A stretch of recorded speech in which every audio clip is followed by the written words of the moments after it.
본문에 관한 설명보다는 다윗의 마음에 자책하고 죄를 깨달았다라는 이 말씀을 준비하면서 우리 안에 있는 신앙 양심 그리고 하나님의 은혜, 특별히 말씀을 통해 주시는 은혜가 어떤 관계가 있는지 조금 돌아보고자 합니다. 여러분, 사람에게는 양심이 있습니다.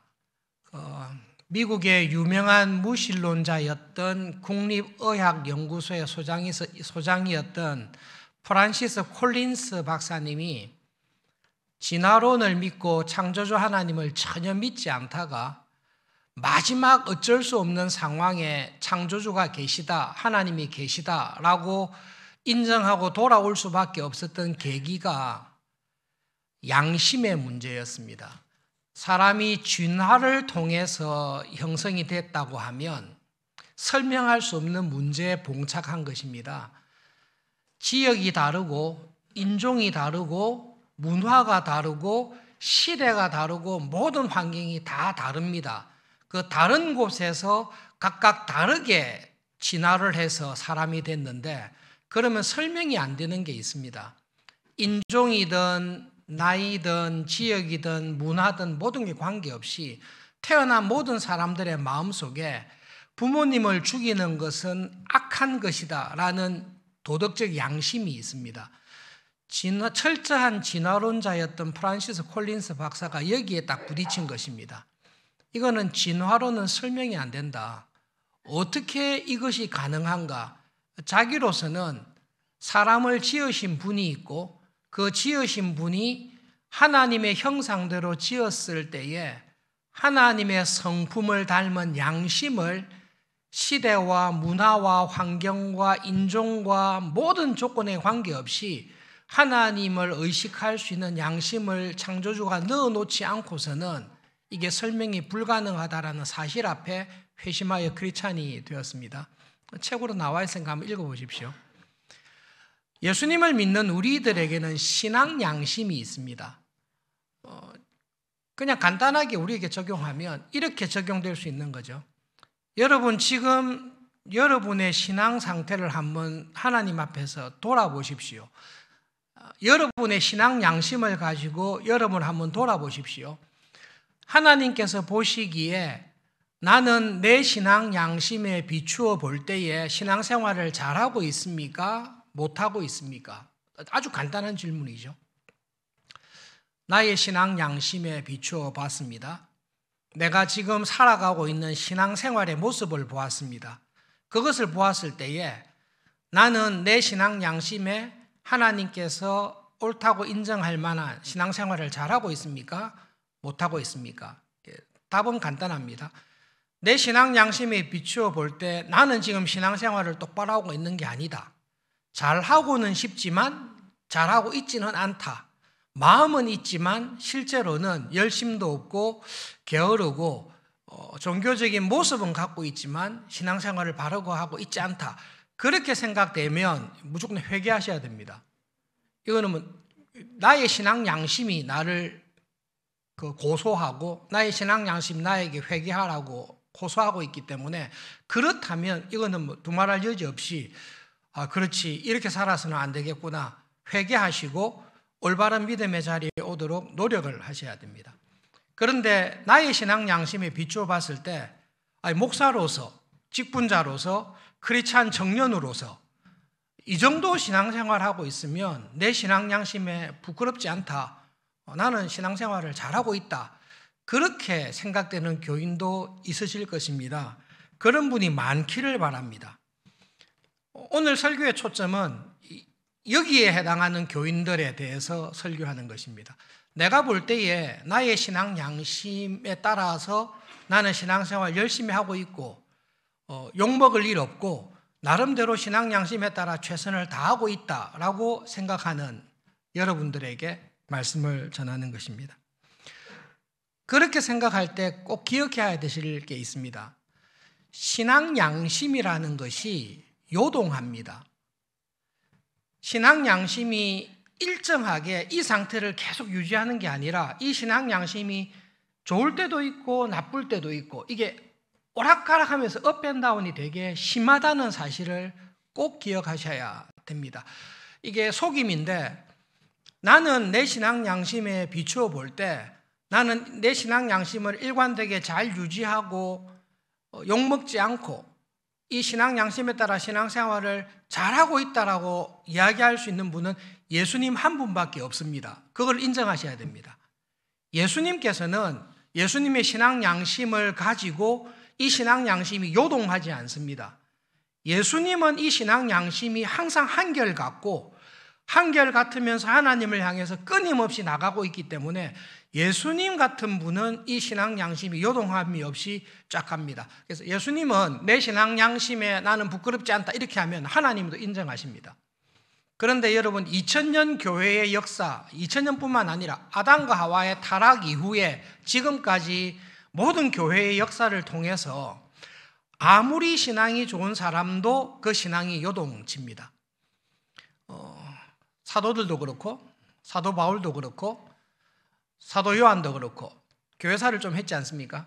교회사의 모든 성인들, 성자들, 가톨릭 교회에서 이야기한 성인들의 전기를 한번 쭉 읽어보시면 신앙 양심이 요동 안 한 사람이 한 사람도 없습니다. 다 요동을 칩니다. 그래서 여러분 내가 신앙 양심에 따라서 신앙생활 잘하고 있다라고 할 때 이 잘하고 있다라는 판단을 할 때에 나의 신앙 양심이 제자리에 있는지 떨어져 있는지는 우리가 스스로 반성하면서 확인을 해야 됩니다. 그 점에서 다윗을 보시면 지금 다윗이 인구조사할 때에 신앙 양심은 바닥을 치고 있습니다. 그런데 본인이 모르고 있습니다. 9개월 20일, 10달 가까이 그 큰 죄를 범하고 있는데 다윗의 마음에는 내가 이 일을 하는 것이 신앙 양심에 부끄럽다. 신앙 양심에 비추어 볼 때 큰 죄다라고 생각했으면 안 했겠죠. 그런데 이때 다윗의 신앙 양심이 그냥 떨어져 있습니다. 요압과의 관계를 아시죠? 아브넬을 죽였을 때에 다윗이 요압을 이기지를 못해서 요압을 제압하지 못해서 처벌하지도 못하고 하나님께서 복수해달라고 기도했던 거 기억하실 것입니다. 그런데 인구조사할 때는 요압이 바득바득 반대를 해도 다윗이 제압을 하고 있습니다. 잔소리하지 말고 인구조사해라. 다윗의 권한과 왕권이 요압의 반발을 완전히 누르고 있을 정도로 권력은 셉니다. 그런데 다윗이 인구조사를 시킬 때 이것이 하나님 앞에서 큰 죄다라는 죄의식이 전혀 없습니다. 자기 양심에 그리낌이 없으니까 한 거지요. 나중에 하나님의 은혜를 받았습니다. 하나님께서 특별한 은혜 가운데 양심의 가책을 불러일으켰습니다. 그때에 다윗이 정신을 차리고 회개를 하게 된 것입니다. 그러므로 우리가 첫 번째로 기억하셔야 될 것은 하나님 앞에서 내 신앙 양심에 부끄럽지 않은 신앙생활을 하셔야 됩니다. 이게 굉장히 중요합니다. 양심이라는 것은 하나님께서 주신 참 좋은 도움되는 것입니다. 그런데 나의 신앙 양심에 부끄러움이 없다라고 할지라도 내가 하는 모든 일이 정당하다라는 것은 교만한 생각입니다. 특별히 교회 일을 하시거나 믿음으로 일을 하시거나 집안에 착한 일을 하려고 할 때에 내 신앙 양심에는 이게 맞다, 이렇게 하는 것이 옳다라고 할 때에 내 신앙 양심에 맞고 옳다고 해서 그것이 하나님의 뜻을 이루는 일이다라고 절대로 자만하셔서는 안 됩니다. 여러분 스크린에 있는 참 중요한 말씀인데요. 저 말씀 우리 같이 한번 읽어보겠습니다. 같이 읽어봅시다. 나는 누군가에게 충분히 공정하지 못했다고 느낄 때 양심의 가책을 받는다. 스크린 잠깐만 그대로 두보세요. 참 중요한 말씀이잖아요. 공정하게 사람을 대하려고 애를 썼습니다. 그리고 자기가 공정했는데 그래도 한 걸음 더 나가서 충분하게 공정하지 못했다라고 생각이 들었을 때에 양심의 가책을 받았다라고 고백하고 있습니다. 저 이야기한 사람의 저 말을 들어볼 때는 양심을 따라서 살려고 애를 쓴 것 같다. 그리고 특별히 공정한 일에 공정하고 정의롭게 사람을 대하기 위해 애를 쓰면서 살았고 그러지 못했을 때에 양심의 가책을 많이 받았다. 그렇게 양심 있는 사람으로 느껴집니다. 혹시 저 말을 누가 했는지 아십니까? 최근에 출판된 책인데요. 양심이란 무엇인가라는 책에서 뒤에 인용된 말씀인데 저 말을 한 사람은 아돌프 히틀러입니다. 너무 의아하죠. 히틀러가 저 말을 한 거예요. 저 말을 하고 수백 명의 유대인들을 그냥 인종청소하듯 다 죽여버린 것입니다. 그러므로 여러분 양심을 믿어서는 안 됩니다. 양심이 중요한 기준은 됩니다마는 신자든 불신자든 우리는 죄로 인하여 타락한 양심을 가지고 있기 때문에 여러분 일반 사회생활을 하시거나 교회에서 신앙생활을 하실 때 내 양심에는 옳다. 내 신앙 양심에 거리낌이 없다. 내 양심과 신앙 양심에는 이렇게 하는 것이 맞다라고 하더라도 그것이 하나님의 의를 이룬다라고는 생각하시면 그것은 항상 조심해야 됩니다. 나의 신앙 양심이 하나님의 말씀에 이끌림을 받아서 갈 때에 하나님의 은혜의 통로로 쓰일 수 있습니다. 그러므로 여러분 나의 신앙 양심보다 더 중요한 것은 나의 신앙 양심이 올바른 양심이 되도록 인도해 주시는 하나님의 말씀에 귀를 기울이셔서 그 말씀에 따라서 내 양심을 맞추어 가시는 것이 신앙생활에 정말로 중요한 일입니다. 여러분 교회 생활을 할 때에 교인들 중에 말하는 것을 가만히 들어보십시오. 정말로 은혜 안에 말하는 교인들이 있습니다. 그 교인의 이야기를 딱 들었는데 그 교인의 이야기를 들었을 때 죄는 정확하게 지적합니다. 그런데 죄를 범한 죄인은 보호하고 불쌍히 여기는 말을 하는 교인이 있습니다. 이런 이야기 했을 때 떠오르는 교인이 있으시죠, 그죠?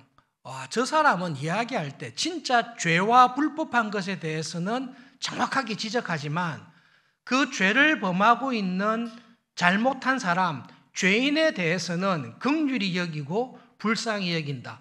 그러나 죄에 대해서는 정확하게 지적한다. 죄는 정확하게 지적하지만 인간의 연약함을 알고 그 사람을 구원해주고 보호해주려고 한다. 여러분 그 사람이 양심이 살아있는 사람입니다. 최근에 들었던 잠언 가운데 마음속에 있던 잠언인데요. 어머니들에게는 천부적인 은사가 있는데 자녀들이 싫어하는 소리를 기가 막히게 잘하는 은사가 부모님들에게 있다라는 말을 들었을 때에 저도 동의를 했습니다. 와, 맞다. 여러분, 그건 안 배웠습니다. 근데 안 배워도 우리는 압니다. 자녀들도 똑같습니다. 부모의 속을 뒤집는 말을 배우지 않았는데, 열심히 공부도 안 했는데, 뒤집는 말을 기가 막히게 하는 은사가 자녀들에게 있습니다. 모든 남편들에게, 모든 아내들에게 자기 남편과 아내를 완전히 뒤집을 수 있는 정말로 기가 막힌 사탄적인 지혜죠. 그것이 우리에게는 본능적으로 있습니다. 우리의 본능이 그쪽으로 훨씬 가깝기 때문에 내 신앙 양심에 나는 떳떳하게 했다. 이 말씀은 양심으로 살아가는 중에라도 조심하셔야 됩니다. 항상 하나님의 말씀의 거울에 비추어서 내가 하는 말이 아무리 정의롭다 할지라도 우리는 정의로운 말로 사람을 죽입니다. 하나님께서는 정의로운 말씀으로 사람을 살리시는 분이십니다. 하나님은 죄를 날카롭게 지적하면서 죄인을 구원하시는 분이십니다. 근데 우리는 정의로운 말로 사람을 죽여버립니다. 날카로운 말로 사람의 상처를 내는 것이 우리의 본성에 훨씬 가깝습니다. 그리고 뭐라고 하시는지 아십니까? 나는 정의를 말했다. 나는 진리를 말했다. 여러분 그것은 하나님께 속한 정의가 아닙니다. 하나님께 속한 정의는 사람을 살리는 것입니다. 하나님께 속한 책망은 영혼을 위로하고 구원하는 것이지 사람을 무시하고 사람을 파괴하는 그런 식의 조언은 하나님에게서 나오지 않습니다. 믿음이 그렇게 좋은 다윗도 하나님의 은혜에서 나도 모르게 떨어져 있을 때에 나의 신앙 양심에 따라서 행한 일들이 큰 죄를 큰 심판을 가져오게 됐다라는 것을 기억하시면서 여러분 신앙생활 하실 때 신앙생활의 모든 핵심을 어디에 두시는가 하면 내가 예수님을 닮아가는 것에 딱 두시면 됩니다. 내가 직분자가 되었냐, 내가 일을 많이 했냐, 내가 임원이 되었냐, 내가 탁월하게 경건 생활을 하냐, 여러분 그거는 전부 다 과정들입니다. 과정들입니다. 직분자가 되고 임원이 되고 교회 일을 열심히 하고 말씀과 기도를 열심히 하는 것은 전부 다 수단입니다. 과정입니다. 이 모든 일을 통해서 우리가 원하는 목표가 무엇입니까? 내 안에 예수님의 형상이 이루어지는 것, 내가 예수님을 닮아가는 것입니다. 그것을 놓치지 않으셔야 됩니다. 예수님을 닮아가시기 위해서 절대로 놓치지 않아야 될 것이 뭔고 하면 하나님께서 닮아가도록 주시는 은혜의 통로가 있는데 그게 말씀과 기도입니다. 다윗의 인생을 보시면 다윗이 언제 하나님의 말씀에 따라 하나님의 형상대로 살았나라고 봤을 때에 다윗의 마음속에 하나님의 말씀이 살아있을 때 항상 그렇게 했습니다. 형통할 때도 그렇게 했고 어렵고 힘들 때에도 하나님의 말씀이 다윗을 딱 붙들고 있을 때는 다윗의 모습을 보면 정말로 예수님처럼 합니다. 예수님처럼 행동합니다. 그런데 다윗의 마음속에 하나님의 말씀이 떠나고 교만이나 자랑이나 자기 생각이 주장할 때는 항상 이를 그르치게 됩니다. 그러므로 여러분 믿음 생활 하실 때에 하나님의 말씀이 내 안에서 나를 지배하도록, 여러분 하나님 말씀이 나를 딱 지배하면 내가 생각하는 게 바뀝니다. 죄를 미워하지만 죄인을 사랑해야 된다라는 생각이 나를 딱 잡으면 죄를 범한 친구를 조언할 때에 죄는 정확하게 지적하지만 그 친구를 불쌍히 여기는 말이 내 입에서 나옵니다. 그런데 내가 친구를 위해서, 교인을 위해서 죄를 지적하는데 죄를 탁월하게 지적했는데 그 친구에 대한 긍휼이나 그 친구에 대한 사랑이 없다면 여러분 나는 은혜 안에 있는 것 아닙니다. 그 대표적인 사람이 바리새인들입니다. 여러분 죄는 생각에서 옵니다. 모든 죄의 시작은 생각에서 옵니다. 하와가 왜 타락합니까? 하나님의 말씀을 놓치고 사탄과 계속 이야기하는 가운데 마음의 생각이 바뀐 것입니다. 원래 하나님께서 기대했던 것은 선악을 알게 하는 나무의 열매는 먹지 말라. 이 말씀이 하와를 향한 얼마나 은혜로운 말씀인지를, 이것이 하와를 시험하는 시험이 아니라 지금 하와의 영적인 상태와 비교할 수 없는 참 생명에, 영원한 생명에 가도록 인도하기 위한 하나님의 은혜의 길이라는 것, 천국으로 가는 좁은 길이라는 것을 이해를 했더라면 이 믿음으로 쭉 갔을 텐데 사탄이 계속 엉뚱한 소리를 하니까 하나님의 이 말씀이 곡해가 된 것입니다. 아, 선악과를 두신 것은 결국 나를 타락하게 하기 위해서 내가 더 하나님처럼 되는 것을 미워서 막았구나라는 그 잘못된 생각으로 하와의 양심이 뒤틀린 것입니다. 그러므로 여러분 신앙생활 하실 때 두 가지 딱 기준을 갖고 계셔야 됩니다. 나의 신앙 양심에 비추어서 나를 돌아보셔야 됩니다. 내 신앙 양심에 비추어 봤을 때 나는 지금 신앙생활 잘하고 있다. 이 정도로 신앙생활 하면 그래도 예수님을 믿는 크리스찬 청년 같다. 이 정도 신앙생활 하면 예수님을 믿는 믿음의 부부와 같다. 이 신앙에 확신이 있으셔야 됩니다. 그런데 나를 돌아봤을 때 내가 지금 신앙생활 하는 것을 볼 때에 내가 보기에도 예수님을 믿는, 도덕적으로 타락하고 간음을 죄라고 하지 않고 동성애가 옳다고 이야기하고 악하고 거짓말하는 것도 괜찮다라고 이야기하고 거기에 내가 휩쓸려 가고 있다면 그거는 나의 신앙 양심이 너는 크리스천답지 않다라고 말을 하는 거죠. 그러므로 신앙 양심에 최소한 부끄럽지 않도록 다 서 계셔야 됩니다. 두 번째로는 내 신앙 양심에 내가 부끄러움이 없더라도 내 신앙 양심이 하나님의 기준에 점점 이렇게 자라가야 됩니다. 그러기 위해서는 하나님의 말씀의 거울에 나의 신앙 양심과 내 삶을 항상 돌아보셔야 됩니다. 가정을 신방할 때에 부부들에게 항상 질문하는 것이 있습니다. 큐티 생활 잘 하십니까? 가정 예배를 잘 드리고 있습니까? 항상 물어봅니다. 큐티 생활 잘하고 있습니다. 가정 예배를 열심히 드리려고 애를 쓰고 있습니다. 그렇게 하는 가정도 있고 정말로 하고 싶은데 그렇게 하지 못하고 있습니다라고 하는 가정들도 있습니다. 그럴 때 여러분 이 질문을 던집니다. 똑같이 한번 질문을 들어보십시오. 여러분 큐티를 왜 하십니까?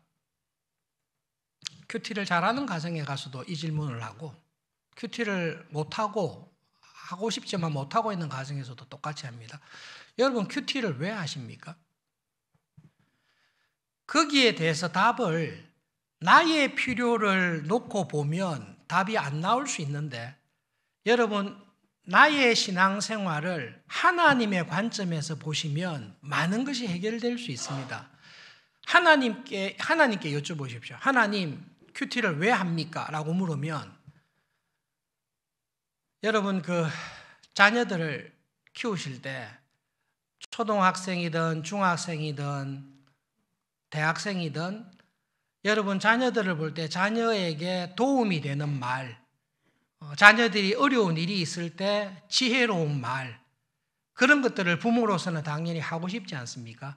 하나님의 심정이 딱 그렇습니다.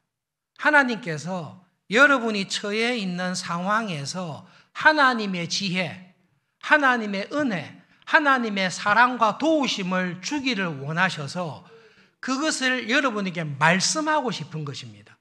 큐티는 나를 향하신 하나님의 지혜와 사랑의 말씀을 들으러 가는 것이 큐티입니다. 그렇게 생각하시면 간단합니다. 큐티를 왜 안 합니까? 아버지 말이 듣기 싫은 거지요. 아니면 들을 필요가 없는 거지요. 내가 알아서 잘 하겠다는 거죠. 그게 사사시대의 교회입니다. 여러분 큐티는 왜 하는고 하면 하나님 입장에서 하나님 아버지께서 믿음으로 세상 살아가기 위해 애를 쓰는 나에게 하나님의 위로와 하나님의 능력과 하나님의 지혜를 주기를 원하시는 거죠. 주일날 예배를 드릴 때에 설교를 듣습니다. 우리는 이 설교 시간을 통해 하나님께서 나에게 하시는 말씀이 뭔가를 듣기를 원하는 거지요. 큐티가 똑같습니다. 교역자들에게 정리를 하면서 몇 가지 부탁을 했는데요. 우리에서는 매일 성경이잖아요. 매일 성경으로 매일 하나님의 말씀을 묵상하십시오. 여러분 뜻밖에도 목사님들 중에 직분자들 중에 교회를 오래 다녔다는 교인들 중에 매일 하나님의 말씀을 묵상하고 큐티하는 일을 안 하는 사람들이 의외로 많이 있습니다. 우리가 최소한 교회를 섬기는 말씀의 종으로 부름받은 목사인데 매일 성경으로 말씀을 꼭 묵상하십시오. 두 번째, 영어 성경으로 하십시오. 특별히 NRSV나 ESV나 뉴킹 제임스 버전이나 영어 성경으로 큐티를 하십시오. 제일 좋은 것은 목회자들은 헬라어와 히브리어로 하면 제일 좋습니다. 그거는 전 권합니다. 저의 한계인데요. 자랑이 아니고 저의 한계인데요. 하나님께서 저의 길을 인도하실 때 교수로 갈지 목사로 갈지 하나님께서 오랫동안 숨겨놓으셨기 때문에 제가 애를 많이 썼습니다. 독일어도 해야 됐고 라틴어도 해야 됐고 영어도 기본적으로 해야 됐고 불어도 해야 됐고 불어는 포기했고 라틴어하고 독일어는 종합시험을 치기 위해서 아티클들을 읽기 위해서 나름대로 열심히 꾸준히 하다가 목회를 하게 됐는데요. 여러분들이 예배드리기 전에 선한 능력으로 그 찬송 부르셨죠. 선한 능력으로 나를 안으시네. 놀라운 이 노래가 디트리히트 본헤퍼라는 분이 히틀러를 암살하기 위해서 하다가 잡혀서 처형당하는 그해 겨울에 죽기 전에 감옥에서 하나님을 향해서 쓴 시거든요. 그 노래를 처음에 제가 들을 때 독일어로 들었어요. 엄청나게 감동을 받았어요. 그리고 지금 전 한글로 번역한 곡을 그 다음에 봤거든요. 한글로 번역한 글은 보네퍼가 죽기 전에 독일어로 하나님에 대한 그 감옥 속에서 하나님에 대한 그 사랑과 기대를 한 표현을 한글 번역은 죽었다 깨어나도 이게 안 나와요. 안 나와요. 성경이 그래요.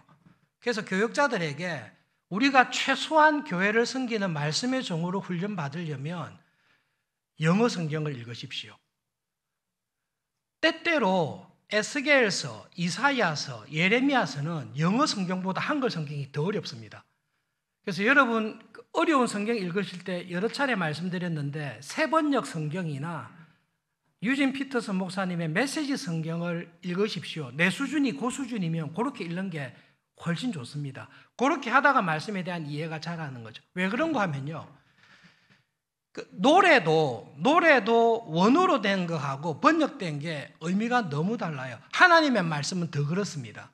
하나님의 그 말씀 한 구절 한 구절 속에 이게 어떻게 해석되는가에 따라서 이 말씀을 하신 하나님의 마음이 너무 다르게 들어옵니다. 그렇기 때문에 최소한 목회자들은 영어 성경으로 제일 좋은 거는 히브리 헬라, 김남원 강도사한테는 헬라어를 읽으라 했습니다. 젊으니까. 저는 안 됩니다. 여러분, 저는 안 됩니다. 왜 안 되는 거 하면요.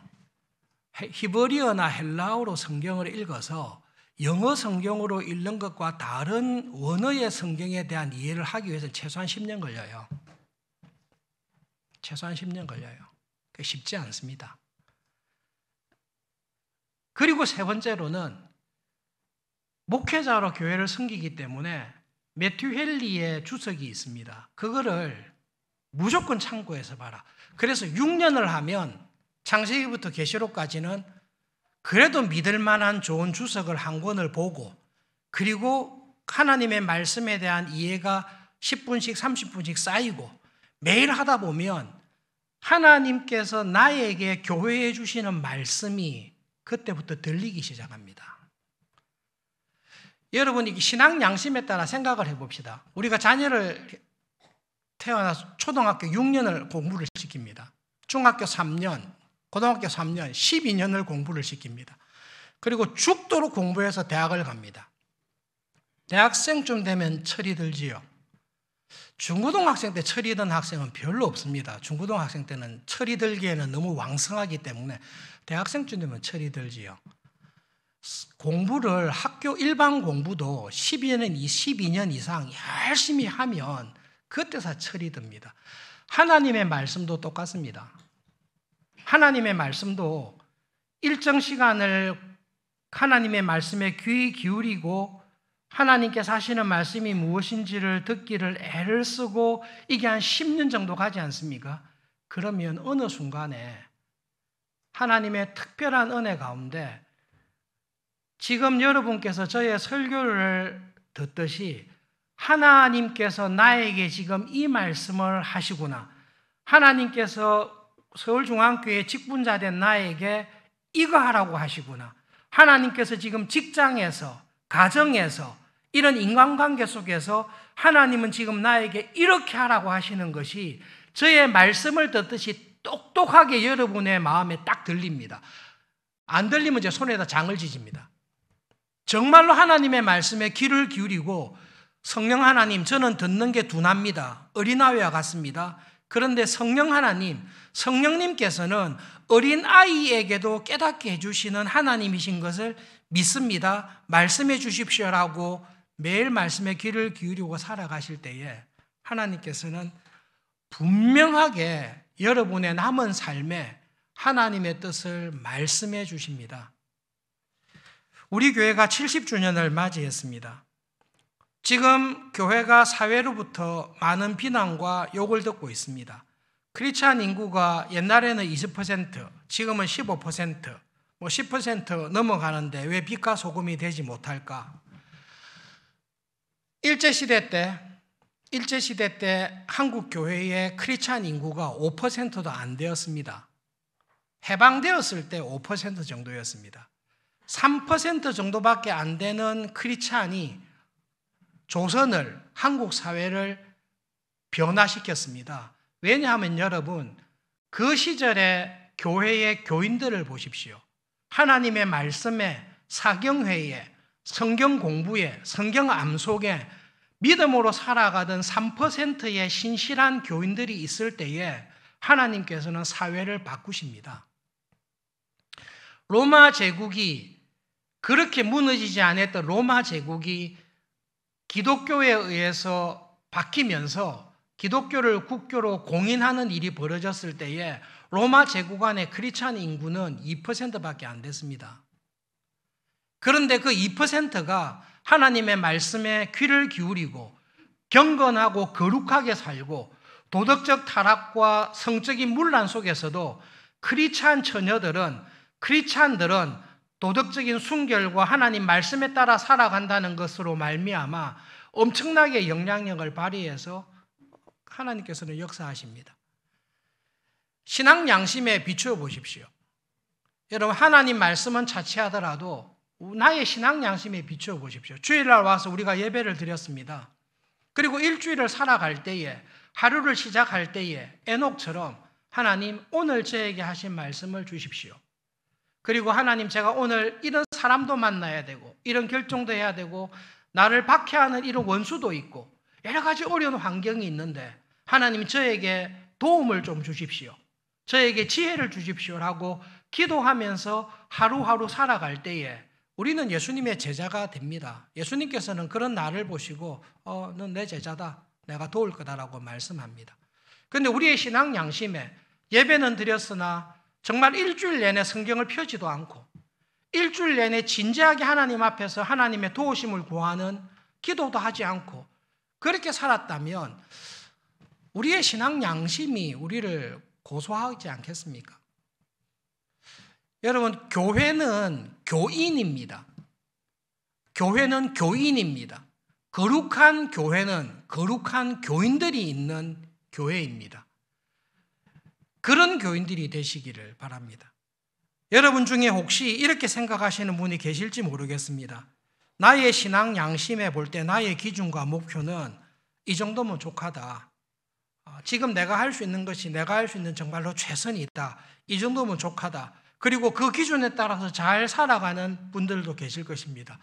그 기준을, 하나님의 말씀의 기준을 가져가서 물어보십시오. 하나님께서는 여러분이 어느 정도의 신앙인이 되기를 원하십니까? 성경 읽어보면 아시죠? 하나님께서는 여러분 한 분 한 분이 신앙 수준이 어느 쪽까지 올라오기를 원하십니까? 에베소서 4장의 말씀대로 예수님과 똑같은 수준, 예수님과 방불한 수준이 되기를 원하십니다. 하나님께서는 여러분을 한 사람 한 사람이 그리스도의 장성한 분량이 충만한 데까지, 예수님께서 거룩하신 만큼, 예수님께서 하나님을 사랑하신 만큼, 예수님께서 믿음으로 산 만큼 여러분 모두를 그 자리까지 가기 위해서 우리를 구원하신 것입니다. 그게 하나님의 거울입니다. 그리고 그렇게 하시겠다고 하신 하나님께서는 하나님 저는 안 돼요. 안 됩니다. 우리 다 안 됩니다. 안 되니까 성령님을 보내주셔서 우리를 성령님과 함께 그렇게 가겠다라고 하시는 것입니다. 그래서 우리가 해야 될 건 반항만 안 하시면 됩니다. 거절 안 하시면 됩니다. 도와주십시오. 넘어질 때마다 하나님 도와주십시오. 하나님께서 저를 그 수준까지 끌고 가시려고 하신다니 감사합니다. 저는 못 갑니다. 그러니 하나님 저를 도와주십시오. 이 기도를 순간순간마다 매일매일 드리면서 살아갈 때에 그것이 구원 안에 살아가는 교회에 주시는 감격이고 기쁨입니다. 여러분, 그런 사람으로 살아가시기를 정말로 바랍니다. 그것이 우리 교회에 주신 사명이고 은혜입니다. 목사님, 그러면 성경 공부 열심히 하고 기도만 열심히 하다가 다른 중요한 일들은 어떻게 해야 됩니까? 예, 다 중요합니다. 다 중요한데 어느 것이 가장 중요한가 하면 교회가 하나님의 말씀에 사로잡혀서 하나님의 뜻이 이루어지기를 기도하고 하나님의 말씀에 귀를 기울이면서 순종하며 살아가는 이 일을 놓치면 교회는 다 놓칩니다. 그러나 이 일을 붙들고 있지 않습니까? 그러면 하나님께서는 이런 교회와 교인들을 반드시 쓰십니다. 그렇게 쓰임 받으시기를 바랍니다. 말씀을 기억하면서 함께 기도하겠습니다. 하나님, 두 가지 눈을 주십시오. 나의 신앙 양심에 비추어서 내가 신앙생활을 잘하고 있는지를 깨닫게 해주십시오. 두 번째로 하나님, 하나님의 말씀의 기준, 하나님의 은혜의 기준에 비추어서 그 기준에 합당하게 살아가는 복을, 은혜를 주십시오. 기도하겠습니다.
하나님 아버지, 저희들을 창조하실 때에 하나님의 형상대로 하나님을 닮은 피조물로 창조하신 것을 기억하며 정말로 감사합니다. 우리 안에 주신 신앙 양심에 비추어 볼 때에 부끄럽지 않도록 하나님 믿음 생활, 신앙 생활, 이 세상을 살아갈 수 있도록 은혜를 주십시오. 그리고 하나님 아버지, 예배를 드릴 때마다, 말씀을 읽을 때마다 우리의 신앙 양심이 하나님의 말씀으로 인하여 더 깨끗하고 더 강하고 더 순결하게 변화되도록 은혜를 주십시오.